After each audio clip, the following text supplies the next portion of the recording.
Rebecca and welcome back to my YouTube channel. So in this video we're going to be talking about a bit of a touchy subject, and this video is about how to spot toxic and abusive signs in a relationship. Now when a lot of people hear toxic and abuse, they naturally assume being physically hurt and beaten up, but that's not always the case. Abuse can come in all different types of forms. Toxic signs and abuse that can go on in your relationship. First thing I want to go into, I just want to say that if you are in an abusive relationship, you can do this. You can leave. You may think that, you love them and you think they'll change for you, and you think that you can give them the world, you can show them a better life, and sometimes you sit there and you even try and make excuses for them, saying maybe it's my fault they're doing this, maybe I'm the reason, maybe I need to change. If you are at that point, you have fully lost yourself and you need to leave. It's so hard to get back on track after you've lost yourself. I'm speaking from experience. Just letting you know that if you are going through this right now, you are strong, you're worth it, you're beautiful, and you can do this. The first sign of toxic abuse is someone that doesn't support your needs, your future, for example. They're very caring about themselves. They really don't care about what they're doing to hurt and affect you. Or, like I said about support of your dreams, you've got a career that say you want to pursue, but they're holding you back, can't do what you want to do in life, putting you down, not giving you that support, not pushing you, trying to hold you back. Say, for example, me doing YouTube. I've got a boyfriend who's so supportive, and he's actually going to be in a couple of my videos soon. He's very supportive of my dreams. Obviously, YouTube can come, if I grow very big, I will get, a lot of male liking, for example, but he could be going to me, oh, I don't want you doing that. I mean, think of all the attention you're gonna get. It's gonna ruin our relationship. Don't you want to be with me forever? Everything like that. Like, that's holding you back. That's not supporting you. That's being toxic. That's being insecure. Saying that you are, you're wanting to stop someone's dream because of your insecurities. That's toxic. So if you have a partner who is trying to stop you, from going to school, going to college, like meeting your friends, like just not supporting you, like not wanting you to do well in life, not wanting you to have like a good life, that's toxic. Wanting you to stay in like a cramped up little room with them all the time, and never going to see their friends, or never going to try like work on their dreams and go to work and school and college, that's toxic.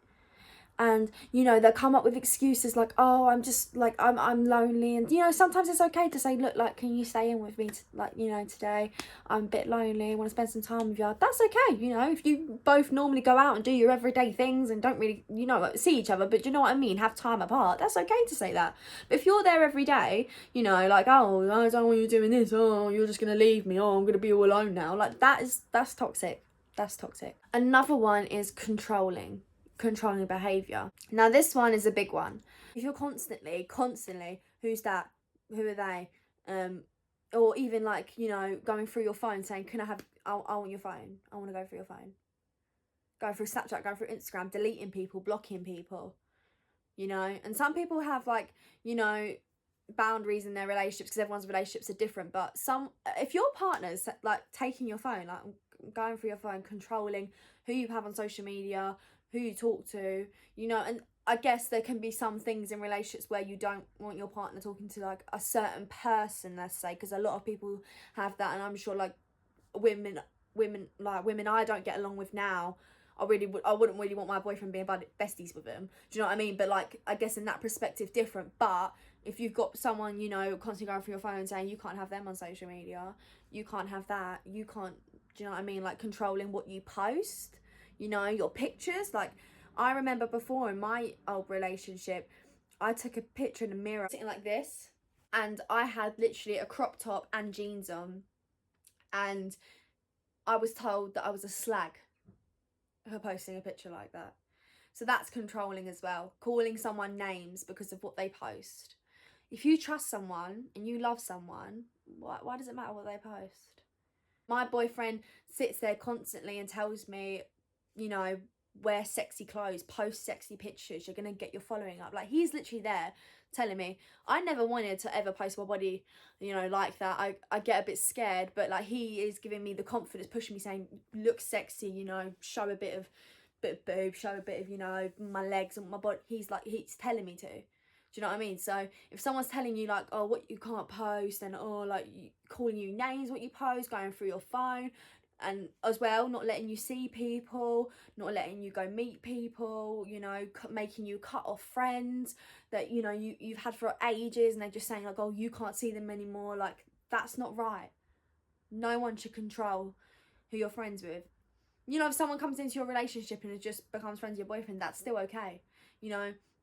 But if someone comes into your relationship because they have the intention of trying to ruin your relationship, some aspects can be different there. But if someone's been friends for so long, like best friends, and you've got into a relationship with someone else, and they're saying, oh, you have to cut them off, you can't be friends with them, toxic. Leave. Patterns of disrespect. I see this a lot. Like, anyway, just like when because I was researching a bit more, because I want to get in some numbers for domestic abuse. Now, I get sometimes when, you know, you're with your partner, you joke around and you're like, oh, like, you bitch, or this. Do you know what I mean? When you know that you're joking with each other, when you know that you're pissing about, you're laughing after you're calling each other names, that's fine. You know, that kind of disrespect, that's fine. You know, because you've both found it funny. Putting them down, making them seem like, do you know what I mean? Like, you're in front of your friends, you're like, oh, like, taking the piss out of them, violating them, making them feel like, oh my god, I shouldn't even talk because he's making me sound like such an idiot. Like, that's disrespect. And if they do it constantly as well, not even if it's that one time when they're out with their mates and they're just trying to piss about with you, like, if they're doing it constantly, it's toxic, because it's messing with your head. You're in social situations and you're sitting there and you don't even know if you should talk. That's toxic, because you now are like, can you see what I mean? Like, it's now getting into the head.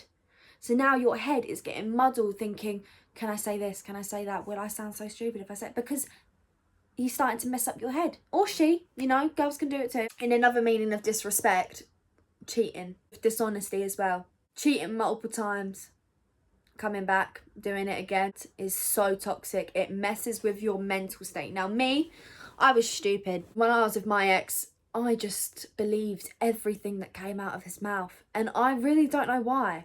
You know, I look back at it now and I think, what a twat. Like, I just think, what a twat I was. Because why did I believe that? Why did I believe that I was the reason? Sometimes when a toxic person in your relationship cheats, they decide, you know, they're gonna say, no, like, you're insecure, like, you don't trust me, why should I be with you if you don't trust me? They make you feel like you're going crazy.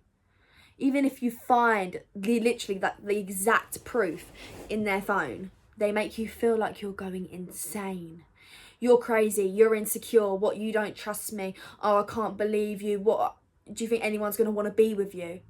Do you think anyone's going to want to deal with you? Do you think anyone's going to love you? Things like that. And then that makes you sit back and think, maybe I was wrong. No one's going to love me if I come forward and say these things. No one's going to want me. Do you know? They get in your head, they say things. And then when you can finally get them to turn around and say, I did it, I cheated, but it was because you weren't doing your makeup anymore. It was because you weren't dressing up for me anymore. It was because you were going out with your friends too much. It was because you were staying at your mum's more than mine. Oh, you were spending too much time on your school projects, you were doing this, you were doing that. And then you sit there and think, like, no, that's not true. And then they really guilt trip you into thinking, I'm so sorry, but you made me feel so alone. You made me feel this, you made me feel that. Like, they put on the guilt act. They sit there, they cry. That's toxic, because they're getting into your head. They're telling you that you're the reason. You're not the reason. If someone wants to cheat, they'll cheat. You're not the reason to make someone cheat. Don't ever believe you're the reason to someone cheat. Look at Beyonce. She is so insanely beautiful. Cheated on. Look at Rihanna. She definitely got cheated on. Have you heard her songs? Kylie Jenner. Fucking beautiful. Cheated on. Look at, like, and you got to look, all these celebrities that have been cheated on. So if they're sitting you telling you don't do your makeup anymore, or you started to gain weight, you started to lose weight, make you feel so shit about yourself that you're sitting there trying to make yourself better for them when they're the ones that cheated. You're thinking, what can I do to make myself look better? But then you start doing your makeup, you start dressing up, you start trying to make them feel special, and it don't work. And then you sit there and it twists and it plays in your mind like, I've done my makeup, I've got dressed up, I'm not seeing my friends, I'm not doing this, I'm not doing that, and he's still disrespecting me. And then you get depressed, and then they tell you it's because you're too clingy, because you don't give them space. And then you're there like your head is just about to explode because you're thinking like, but you just told me not to do all them things. And then they start calling you crazy and insecure, and you know, they drive you crazy. And I know people think, why didn't you just leave, why didn't you just leave? But sometimes that's when they start to get worse. That's when they start to get violent. I've just got one more sign of abuse left for the mental: neglect. So going back to what I last just said about getting dressed up, you know, because you feel like your relationship's about to fail, because he or she is twisting into your head that it's your fault that they felt lonely, that they had to go find someone else. So you go to them all dressed up, maybe wearing sexy lingerie, you know, trying to look good, and they just brush you off. They're just typing on their phone. They do it on purpose.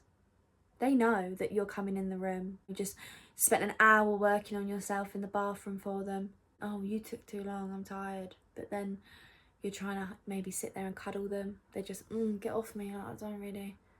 Sitting there texting. Oh, who are you texting? Why do you need to know? You being insecure again. And they just ignore you. And you sit there in the bed and you're looking at yourself. And you think like, just tanned. I thought I looked beautiful, but clearly not. Then you start doubting your worth. And sometimes they get so angry and frustrated with you, girls, that they cheated on you are better than you. And it's one of the most horrible things to hear. And this is where you really start to just be sucked in completely. Like the toxic is just wrapped around you. And you're just so lost in yourself because you're starting to doubt your looks. You're starting to doubt, and your spirit just breaks. Especially when you look at the girls that they do stuff with, and then you try and make yourself look a bit like them, or look a bit like better, like do makeup like them, you know what I mean? You're trying to do anything because you're craving just that, like that person who made you feel so loved, and you know, will kiss you and cuddled you and made you feel so special and so perfect, and all of a sudden it's just gone, and they're just horrible and nasty, and they're just, you know, projecting all this stuff onto you, but being lovely to these other girls, and you're just thinking, you just lose yourself because you just think like, what have I done? Like, what did I do to stop getting the love I was getting? And because they give you such good love at the start, you really feel like it's your fault that this has happened, and it's really not. Now this is, you know, for my ladies that getting physically abused as well as mentally abused, because here I can relate.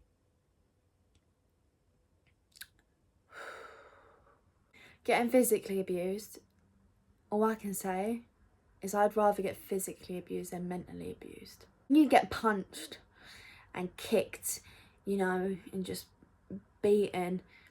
It's different because they're not. When they normally tell you, because when they get quite into the relationship, you know, and they're beating you up, they're hitting you, they're hurting you, you'd rather that than them saying you're ugly, you're disgusting, you're nothing, look at you, look at your body, look at everything. They start looking at points of your body, like your boobs and everything, and start pointing out features, how disgusting and ugly you are. And then sometimes you think, when they start to flip out and get angry at you, you think, oh, I just hope he hits me and that's it, it's done. Horrible, nasty things to me that make me sit up all night and cry. My ex-partner was making me cry and saying really horrible names to me, and the whole time I was just thinking, why can't you just hit me and just be done with it? All I can say is, when physical abuse starts, You know, you're there with your boyfriend, you're thinking you're getting things on track, you know, the mental abuse is starting to kind of slow down, and in your eyes you're thinking, oh my god, it's still shit, your relationship is a complete pile of crap. In your eyes you're there like, oh my god, it's getting better, but obviously everyone else outside can see, well, it's not. It's kind of dialing down a bit, but it's still going on. But when you're in that bubble and you're sitting there and you're literally in that situation, all you think is just getting like golden and ponies, when really you're still going through the same stuff. You're just so used to it. You're so used to getting just be called a slag and when he's angry, and you're so used to being called ugly and disgusting and all this types of stuff. Like, you're just so used to it. And it's crazy that I let myself get used to it, and it's crazy how girls out here watching this, and boys, get used to it. First time they get you, it might be a straight beat up, it might be a straight pull, punch, kick, whatever. Let me tell you this, all it takes is a little push. One hit, one kick for you to just hit your head on something, and that's it. You're coming out the house in a body bag. They just push you, or maybe pull you by the hair. Maybe even just whack you. You think, okay, well, they got angry. You're already so consumed in that toxicness that, you know, you feel like, wow, like, okay, that wasn't that bad. He could have punched me, but he didn't. He just pushed me. The next time, oh, he just punched me, but he could have strangled me. Oh, he just strangled me, but he could have killed me. But there is no next time. All I can say is that in my relationship, I thought that, you know, oh, it's just one push. He won't do anything worse. He's never done anything like this to me before. It's fine. I can help change him. I thought I loved him, and I didn't. Now I look back now, like, I didn't love him. I think I was just consumed by the toxicness. All I can say is, once he lays his hands on you once, leave. It's going to get worse. And trust me, you don't want to experience that worse. Before my ex, he threw me on the floor, hit me a couple times. There's a lot of times that I got hurt and I didn't tell anyone about him. I mean, there must have been 3 times that I told people about, the 3 times. But no one knows about the other times. But I was just too embarrassed. And you know what, till this day, I'm coming out now with the truth that it was more than that. I remember before, he threw me on the floor, and I was crying and I couldn't even get up. He wouldn't even let me get up. And he was just laughing at me, saying, look at you, look, you're ugly, you're disgusting, like, just going in on me. And I was crying. I remember I was so frail and skinny and broken, like so broken. It got worse than that, you know. I had my head literally split, cracked open, blood pouring down. I've had worse. So once he hits you that one time, you need to leave. Part 2 of this video is coming this week on talking about this situation. I feel like this kind of video needs to be split into 2. If you're experiencing abuse, you're not alone. You can find a way out. You just need to try. Next video, when I'm featuring a very special guest, which I will not be releasing yet because I want to get you guys a bit excited. Talking about, you know, more signs in abusive relationships, sharing our experience, relating to what we go through, so, you know, we can relate to you guys as well. And we're also going to be telling you ways how to get over a toxic relationship and pull your spirit, you know, because when I came out of my toxic relationship, I was broken, I was shy. I'm more bubbly, I'm more happy, I'm healthy, you know, I'm not skinny, I'm not big, but do you know what I mean? Like, I'm healthy. If you're experiencing domestic abuse, please call 0808 2000 247, and it can really help you. Please stay tuned for part 2 of this video. I really hope that this helped you guys in some aspects, and I can promise you the second video is going to be a lot more helpful. Thank you guys so much. Please leave a like and subscribe. Bye guys.